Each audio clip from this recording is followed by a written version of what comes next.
Well, thank you everyone for joining us today. We're going to give everybody a few minutes to get in. We're so excited to have y'all here today.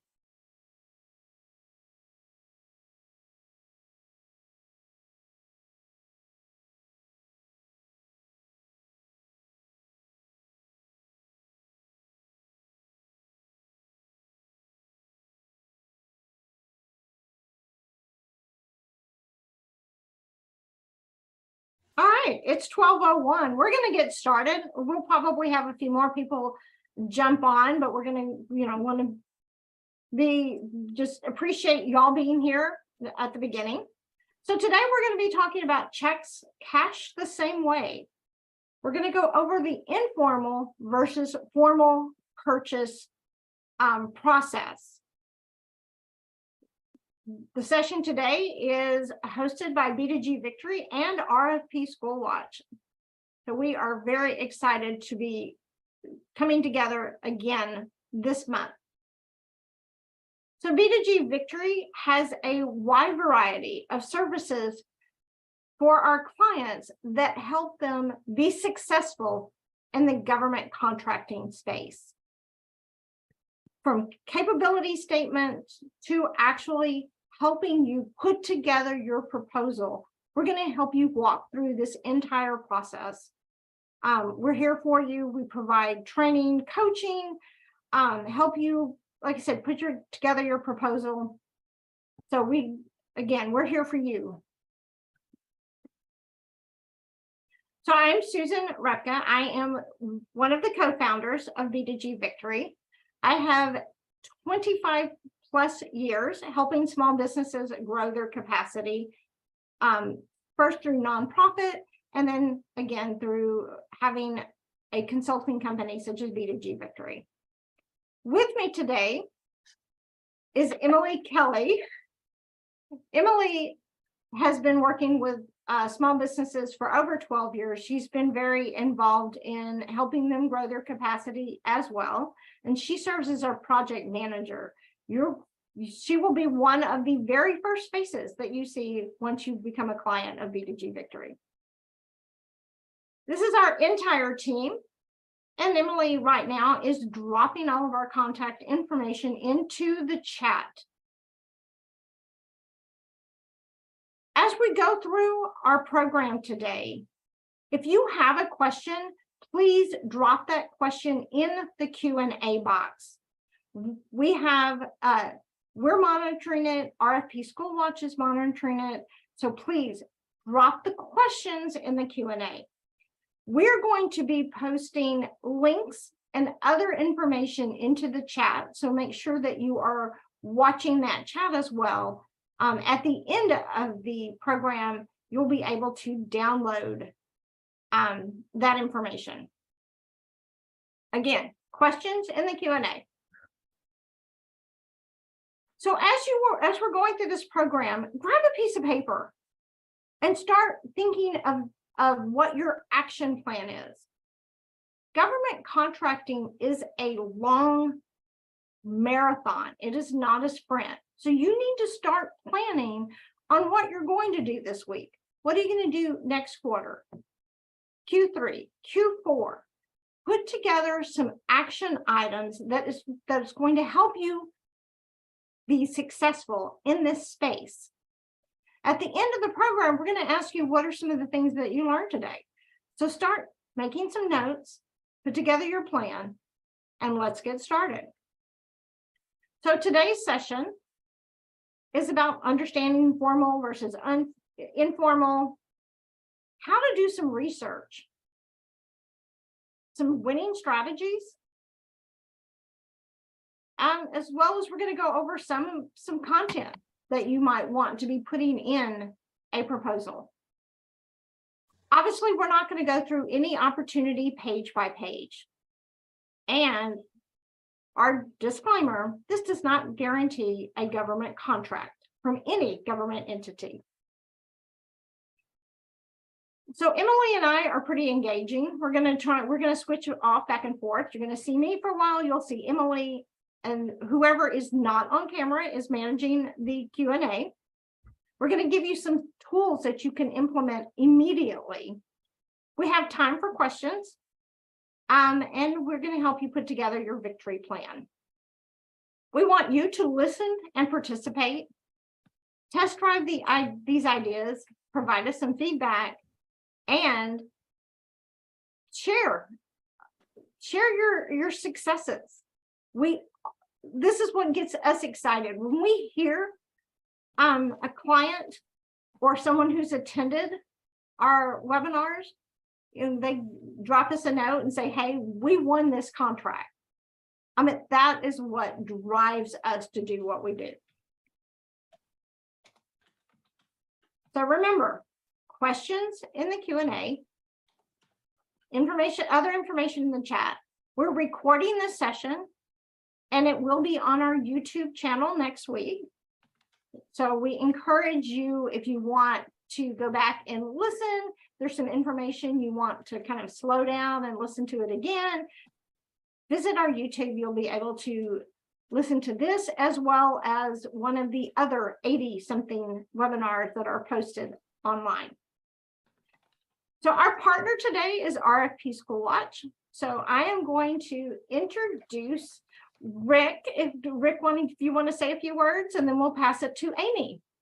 You bet. I'm Rick Bernstein. I'm an account manager with RFP School Watch, and it's just a hand in glove relationship we have with B2G to provide the RFPs that you all then have a chance to turn into contracts. Welcome. Nice to be here.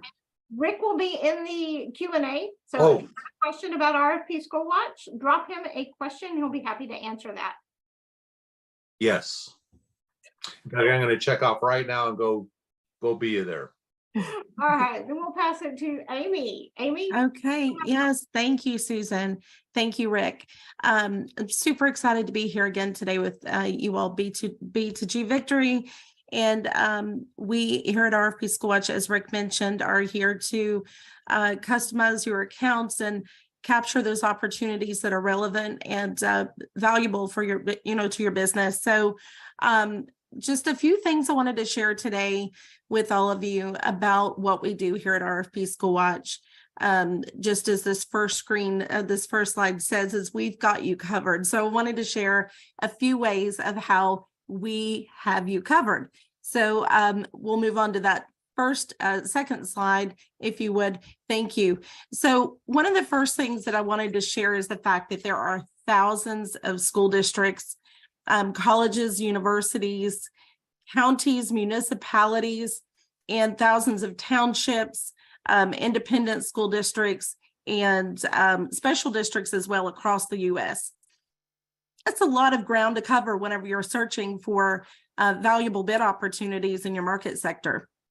So it would be very easy to miss lucrative opportunities if you're not able, and none of us are, to individually monitor all of those spaces. It's a lot. So here at RFP, we have you covered, and we do that by monitoring every day.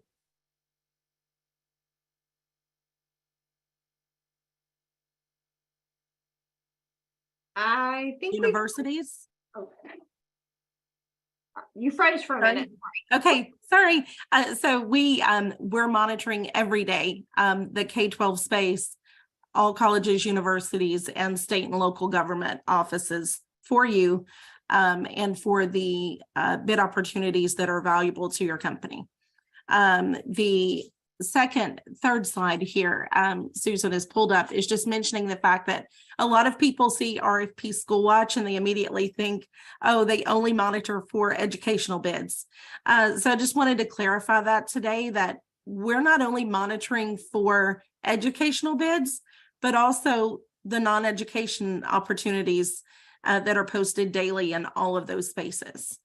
In the next slide, I wanted to point out the fact that we monitor for all market categories.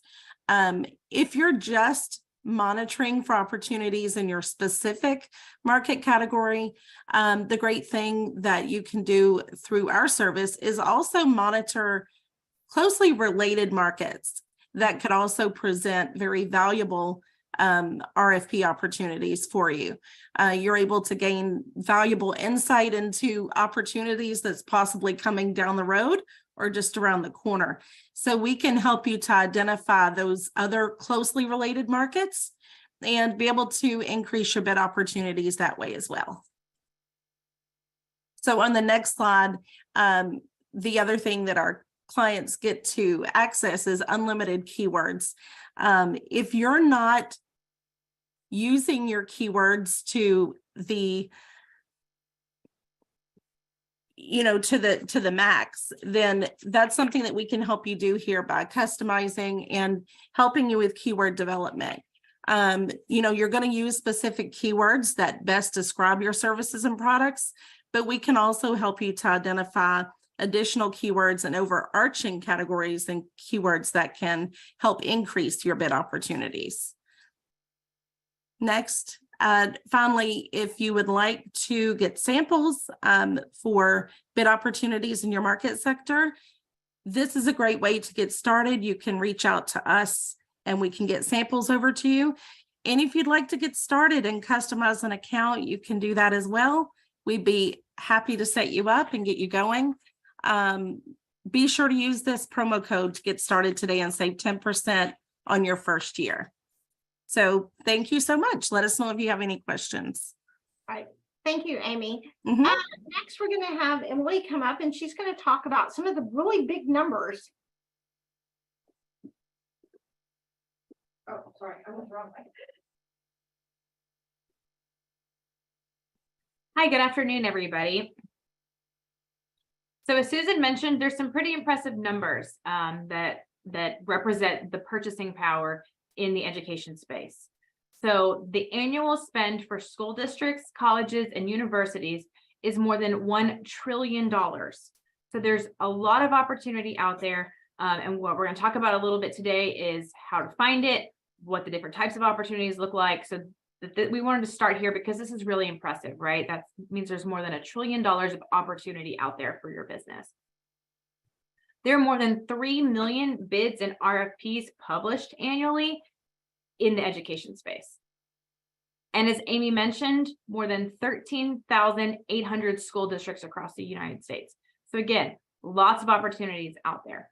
So as we get ready to get started to talk about how to look for these, what the key pieces of a opportunity looks like, and we want to share a pro tip. One of our favorite things to recommend to our clients is to create a new inbox, right, for all these opportunities. bids@yourcompanyname.com, right? So that your opportunities are all going in one place. They're not flooding your inbox, and you're able to narrow down where to look when you're ready to go and look for those opportunities. You're able to find everything in there. So you want to have that unique email account for these opportunities. All right, so to get started, formal versus informal. This is going to be our main focus today. So we're going to follow along the different steps for each of these, and I'll talk a little bit about the differences. So in most cases, $50,000 is kind of a threshold for moving from an informal opportunity to a formal opportunity. That can vary a little bit for different states and different purchasing agencies, but this is kind of a pretty good rule of thumb. So a formal opportunity is going to look like an RFP, an RFQ, or an IFB. And in some instances, they may have small business goals, which we'll touch on a little bit later as well. So those informal opportunities have a standard process of collecting 3 quotes. If there's a small business program, they may look and see if a quote comes from an SBE, a certified SBE, which we've talked about on previous sessions, and we'll also touch a little tiny bit later, but more information on that is available to you as well on what that means if you're not familiar with that. But something that we also like to focus on is checks cash the same way, right? So regardless of whether it's a formal opportunity or an informal opportunity, the money is going to hit your bank account the same way, regardless of how you did the business. So we don't want to disregard either type of opportunity. I'm going to hand it back over to Susan now. As a reminder, put your questions in the Q&A and drop your contact information in the chat. The Q&A helps us make sure that we get to you and we don't miss any questions in the scrolling chat. All right. So let's talk about the informal process. Because, a $50,000 contract would still be a really nice contract.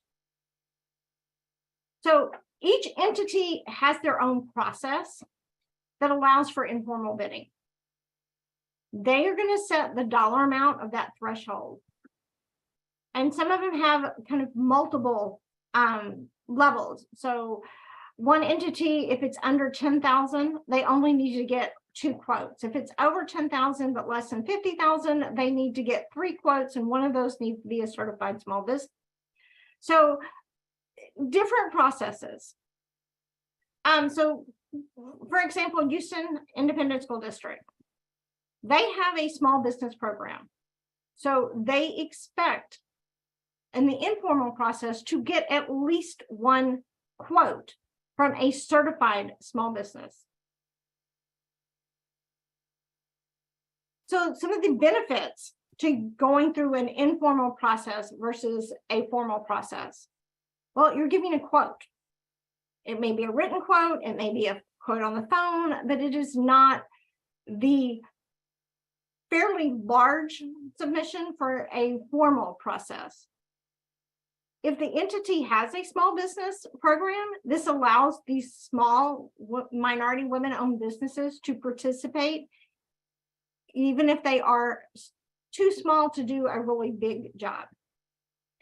Some of the challenges, though, these larger school districts, their spend is based on what they're going to spend for that product or service for the entire year, not just with that vendor. So when they have, so HISD again has 200 and something schools and 200,000 students. There is very little that they're going to do that is going to be under $50,000. However, there are some. They provide some very unique things, very small contracts that you can come under depending on your goods or service. Now, these opportunities, informal opportunities, are very relationship driven.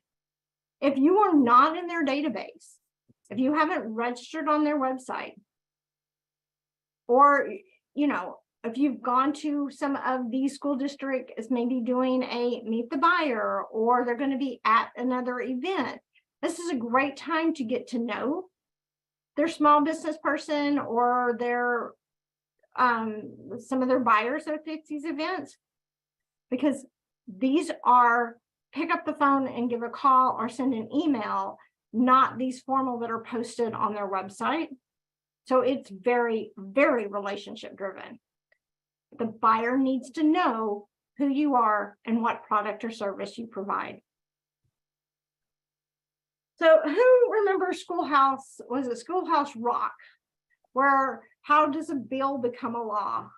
So we're going to walk through how a need for a school district or other government entity goes from we have this need to making a purchase or doing a contract.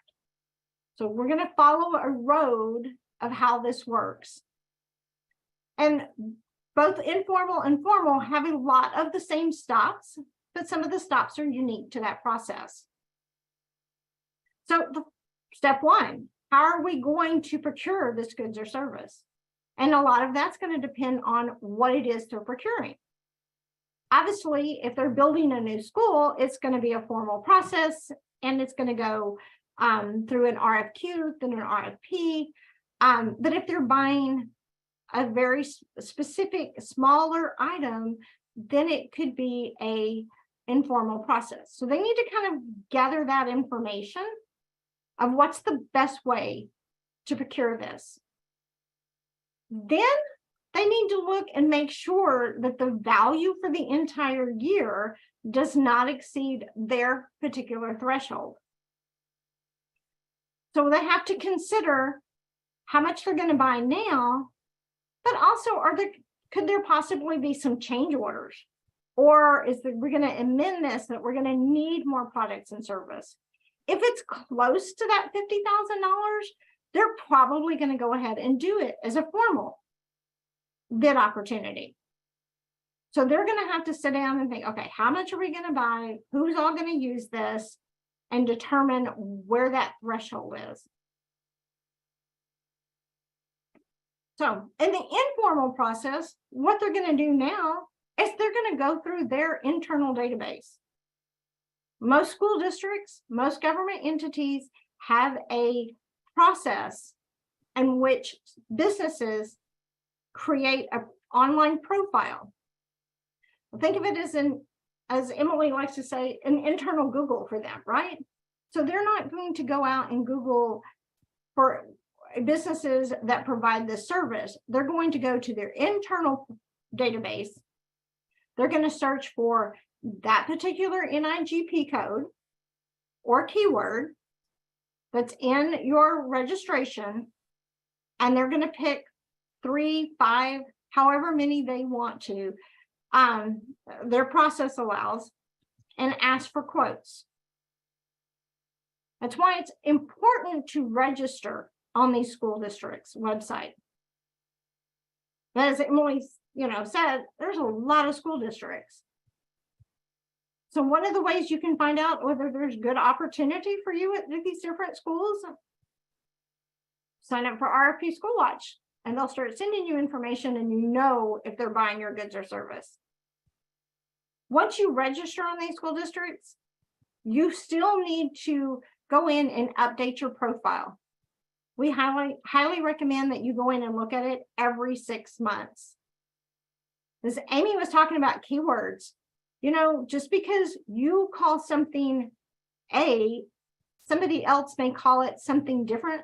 So you need to kind of monitor what's coming through RFP School Watch. What are they looking for that is a similar product or service that you do?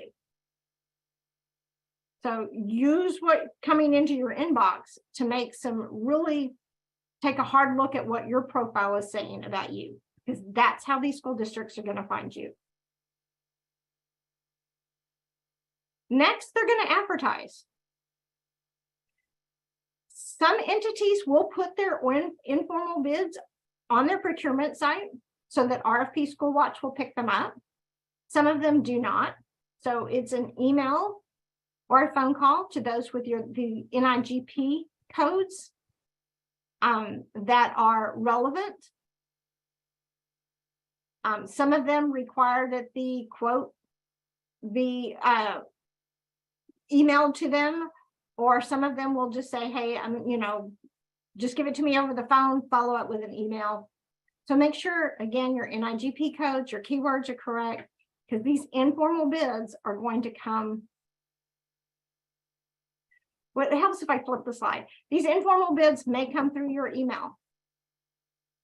And so again, it's having that email address just for bid opportunities that you can look at. It's going to make a big difference. All right. So now they've sent out these emails. They've gotten all of this information out. So now they're just going to get the quotes back. They want to make sure that they're getting at least 3 quotes. If they have that small business program, that's one of those quotes needs to be for small business. But they're going to get all of that information, and then their procurement team is still going to evaluate the results. Some school districts are very price driven, but they still need to make sure that you can perform the work or deliver the goods. They might at this point say, hey, you're the lowest price, but now we need to see your insurance information to make sure that you have what is needed. We want to see your warranty information.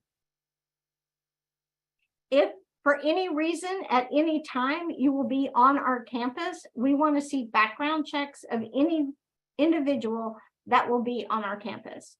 So they may ask for some additional information outside of just the quote, but they're going to wait until they've narrowed it down to at least two companies. And then they come back and ask for this additional information. So make sure that you have everything ready. All right, to kind of go back through there, you must be registered in that entity's database. They can't find you unless you are. And they can't pay you unless you are. So kind of two reasons that's a very important process. You must be able to do the work. You must be able to deliver on time. You must have a good reputation for that. You have to make sure that you can satisfy all their safety and environmental concerns. You have good references. You have the resources. Again, if you will be on campus at any point in time, that you have the background check. You can pass their badging. So you need to make sure you have your house in order as you start looking for these opportunities.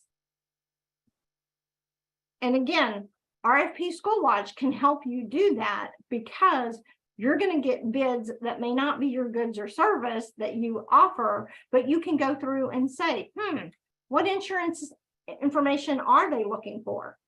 Because formal or informal, you still need the coverage.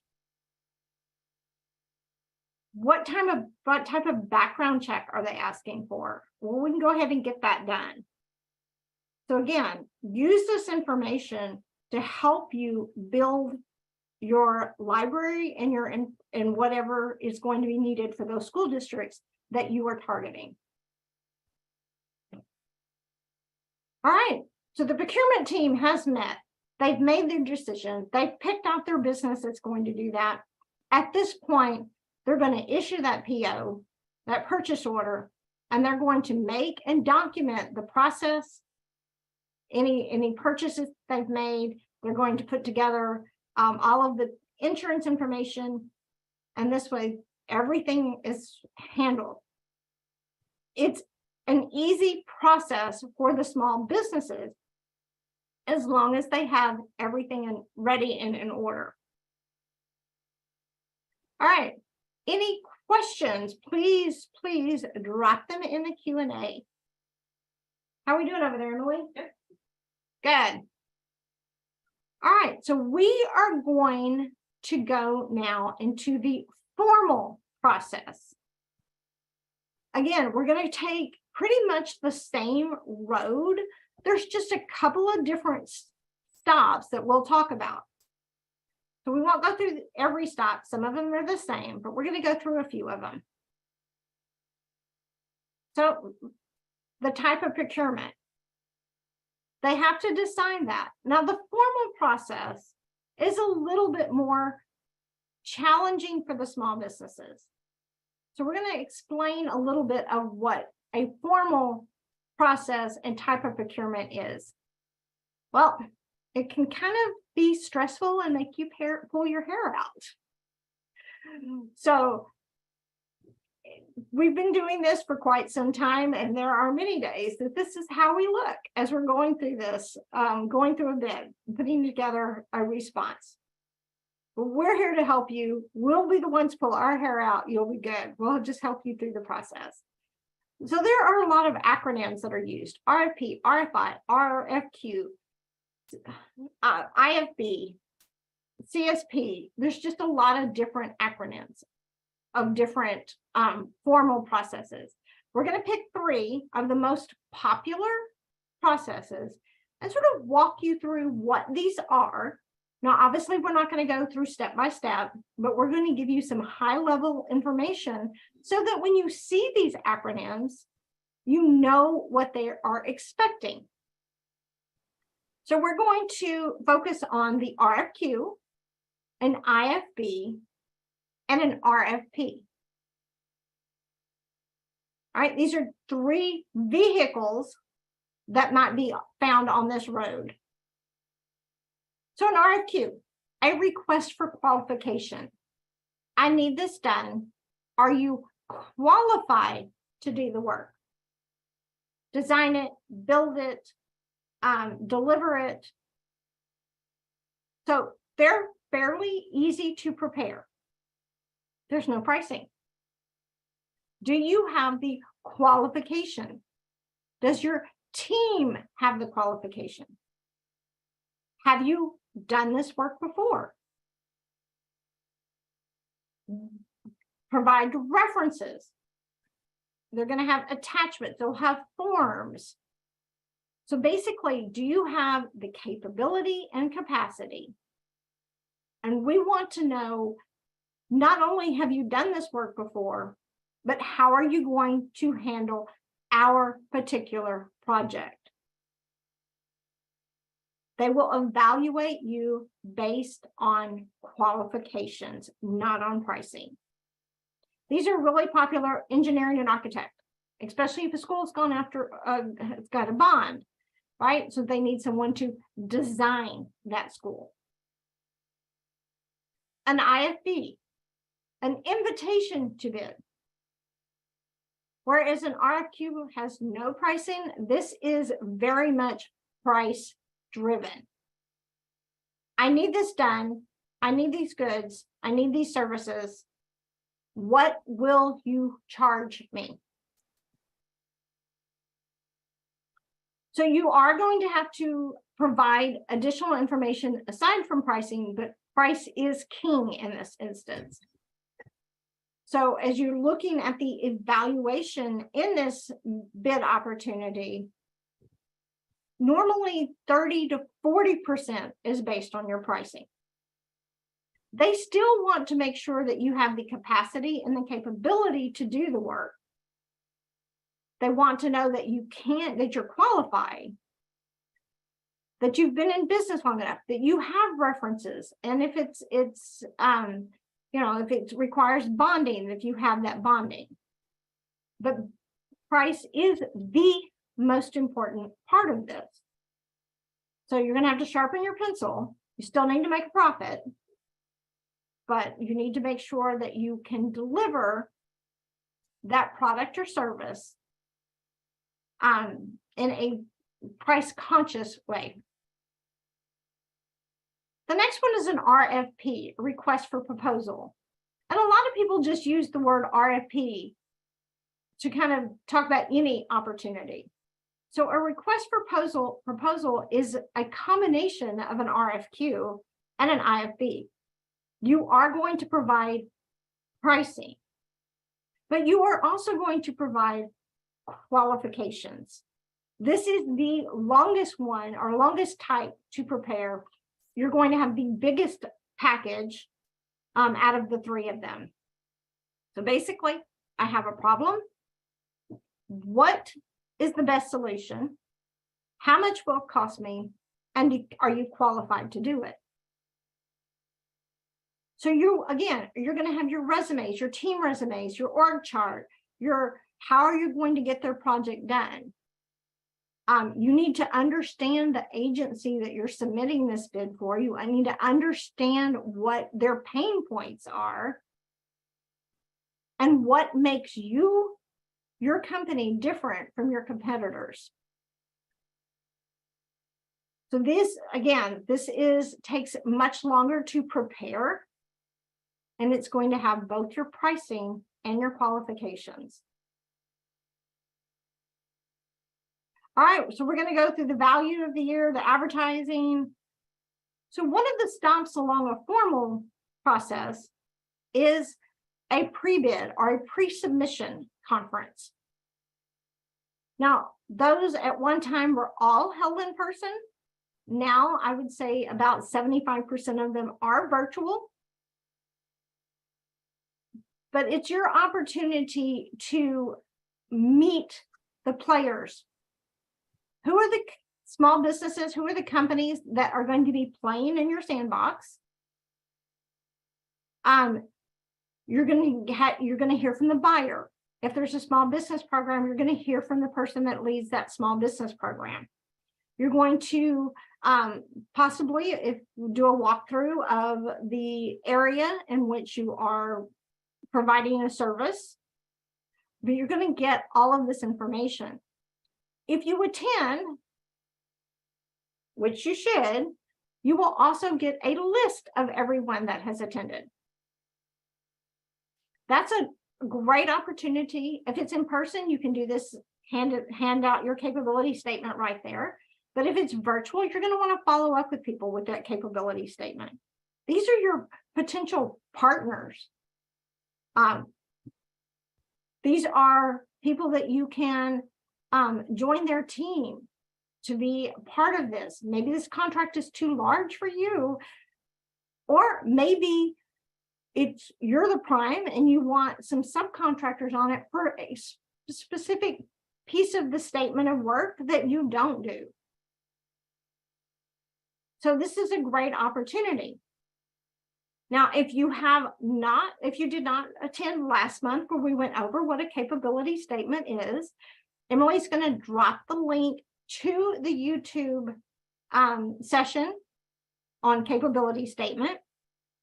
And here is a sample of one. This is the B2G Victory capability statement that outlines what we do, the services we provide, both in keywords as well as our NAICS codes and our NIGP code.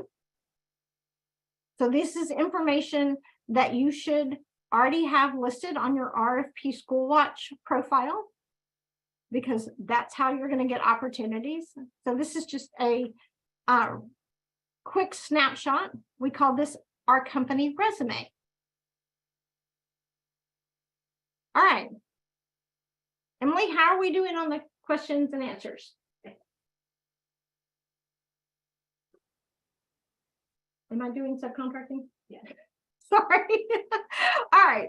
So another opportunity. We talked about attending a pre-bid to see if you could partner with someone. So let's talk about subcontracting. I mean, again, we'll go back to Houston ISD with 258 schools. You may not can service the whole area, but maybe you can do the north side, and you can partner with somebody who can do the east side. So you can be either a subcontractor, or you can be the prime and you can have subcontractors. So you have the prime contractor and you might have 3 or 4 subcontractors under them. If there are small business goals within that bid, they're going to state what percentage has to go to certified small business companies. So make sure that you are reviewing that very closely for that, because that if you do not meet that goal, then it is non-compliant. So make sure you're looking for that. And kind of an easy one to explain if somebody's doing some repairs at a school. So they're the general contractor. We're going to have their painting and sheetrock guy. They're going to have their HVAC guy. They're going to have the electrical or their plumbing. And all of those companies report up to the general contractor or the project manager, who then reports to that school district. Now, the prime contractor holds the contract, and they're responsible, at the end of the day, they're responsible for that project's success. They're going to manage the schedule. They're going to manage the subcontractors. They're going to get all of the information from those subcontractors, invoice the entity, the project owner, and then once they get paid, they will issue checks out to the subcontractors. Most of the time, they hold the insurance. Sometimes the subcontractors will also have insurance and bonding, but for the most part, that's going to be held at the prime contractor. They're going to be the one that is the primary contact for that entity. They're going to handle any project updates. And if something goes wrong, they're responsible for getting it fixed, regardless if they did the work or the subcontractor. And then they do all of any reporting that needs to be done. The subcontractor comes in, they do their work, they send the invoice to the prime. They do a good job, they're a team player, and then they finish their piece of the scope and they're out. So they do not have the headache that the prime contractor is going to have. but checks, cash, the same way.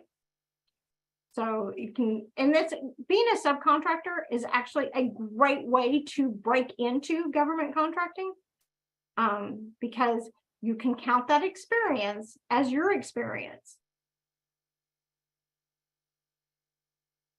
All right. Any questions that you have? Emily's going to come up and talk about cooperative purchasing organizations next. All right.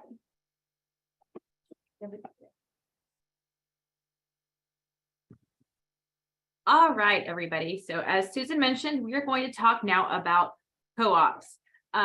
We had a question in the chat earlier about, is there a place you can find multiple school districts or multiple schools? And this is one of the places that that you might find opportunities for multiple schools, help you kind of narrow down your efforts a little bit. So a cooperative purchasing program, or a co-op, is an arrangement for acquiring goods and services. So essentially what this means is you as a vendor of either a good or service applies to participate in a co-op. So your contract is with the co-op itself. It narrows the pool. You get put into a group of vendors that then the schools participate from the purchasing side. So you've already been vetted, your pricing is already out there, you've already gone through the process of putting your information out there, qualifying yourself, and the schools can come together, they can do larger purchases, they can get information on your fees and services. So it's a great way to get in front of a large number of schools. Again, it reduces the cost of goods and services by giving them the opportunity to piggyback, which is actually what they used to be called. These programs used to be referred to as piggyback programs. So some of these smaller school districts may not have their own purchasing team, right? They may not have a formal process. So they might, work with local school districts to come together to buy in bulk a good that they all need, right? It helps them lower their price points. It helps them narrow down their vendor pool, gives them a shorter list and quicker access to the goods and services that they need. Much like an informal opportunity or a formal, you still need to market to these cooperative purchasing organizations, right? So once you get a contract with a co-op, they have guidelines for how to list your participation on your capability statement. You'll have your co-op logo, maybe a contract number. That's something that you want to put on your capability statement. You'll have a membership list. You're going to want to register as a member. Again, just like any other vendor registration, like Susan mentioned, you want to update it every 6 months. Check your pricing, check your information, make sure your contact information is up to date. Your codes are up to date. So again, it's a abbreviated Google, right? It's an internal Google. It's a way for you to be part of a smaller pool of vendors providing the expertise that your company provides, right? You have the opportunity to reach that membership list. So you're going to get the names of the schools and the school districts that participate in that co-op. So it's a great opportunity for you to reach out to them and do some targeted marketing.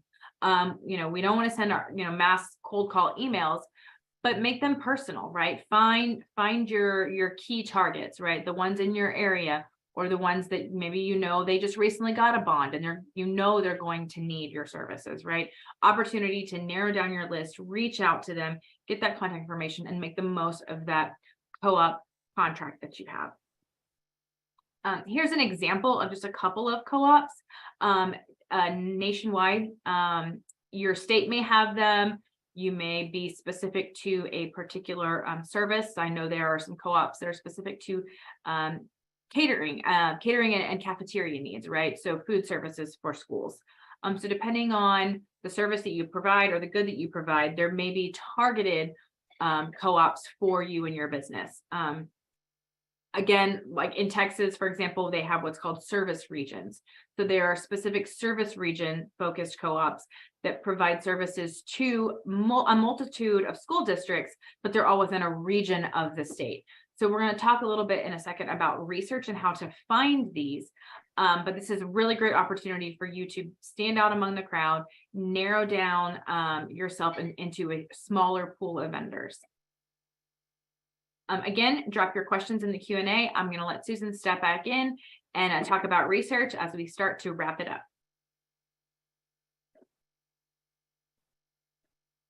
All right, so research is one of sort of my favorite parts of what I do, is trying to determine who's buying what services, where the procurement website is for a particular entity, whether it's a school district or something else, just sort of jumping in and doing some research and finding out what's out there. So you want to start in your backyard. Look around you and say, okay, in my area, how many school districts are near me? Go ahead and register them, but don't just, unless your product or service is very specific to a school district, think of your local county, your local city. So start thinking of what's in your area. So let's say your service is very specific to a school district. Well, in Harris County, so y'all have probably figured out we're from Texas, right? So in Harris County, there are 22 school districts within our county. So again, we found that out by doing some research. So start looking for opportunities. The more you understand the process, the more you understand what entities are asking for you, the more timely you can respond. So visit procurement sites, look at different opportunities, read through them. That is going to help you build your library. It's going to help you understand keywords. It's going to help you understand NIGP codes. So just start looking. Best way to start, though, especially if you're in the schools, is the RFP School Watch. But again, they provide information even for non-educational schools, but there are non-educational opportunities. Sign up, start getting that information. It's going to help you build and refine your vendor registrations. It's going to help you build and define the information that you're putting together now so that you can respond. A lot of times you have 2 weeks to complete a RFP or an RFQ. And sometimes even shorter than that for an IFB. So pull up Google. How do I do business with the Albuquerque ISD? What is the procurement site? What is the purchasing site for the school districts near me? How many school districts are in my area?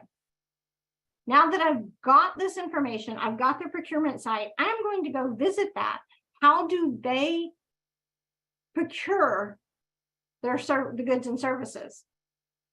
What registration platform are they using? What information do I need to register? Do they use any co-ops? All of that information is going to be on that procurement site. If you've gotten a bid from RFP School Watch, you can just click in that document and it's going to take you to their procurement site. And you're not having to Google, you're not having to do research, it's right there for you. It's going to give you that insight that you need.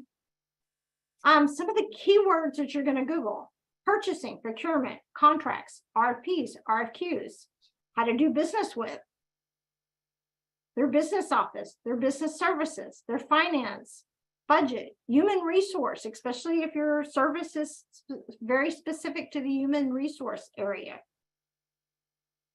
You're going to start typing all of these, what appears to be random information, into Google to get you where you need to go so that you can find the website.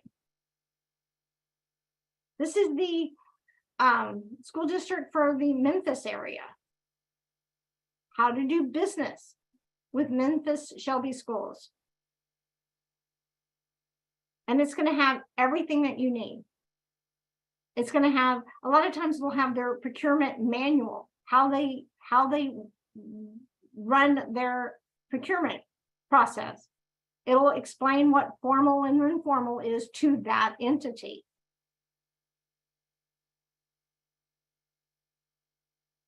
It's going to have, like, this is their how to register as a vendor. The vendor frequently asked questions.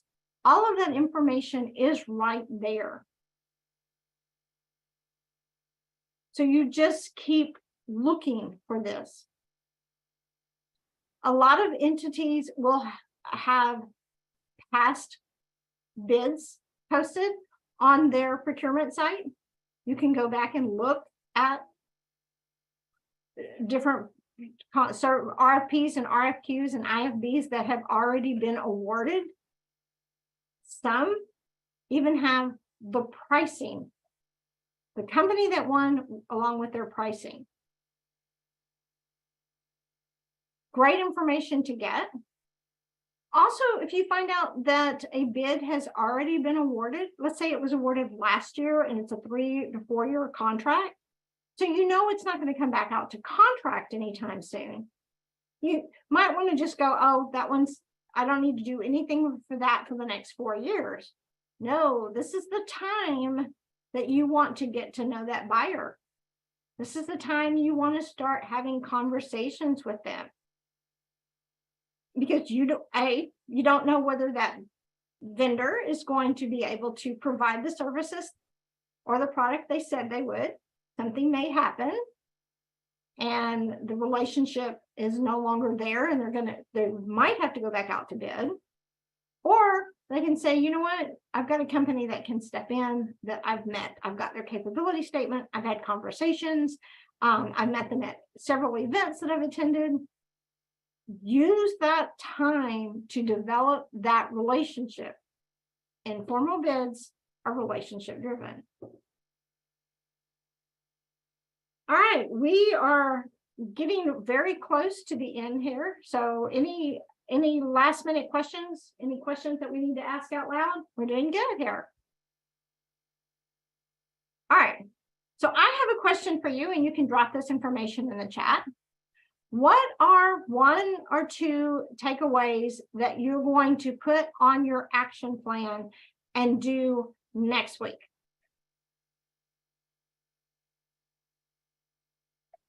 Emily's checking the chat. We got any? Not yet. Not yet? Okay. Come on now. Surely 54 minutes in, you've picked up at least one thing. People are talking about joining co-op, All right. So we got some co-ops. All right. So now we know how to look.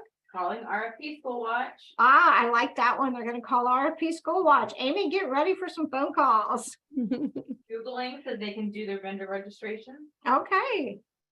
All right. Research. Research is so important. We spend a lot of our time doing research.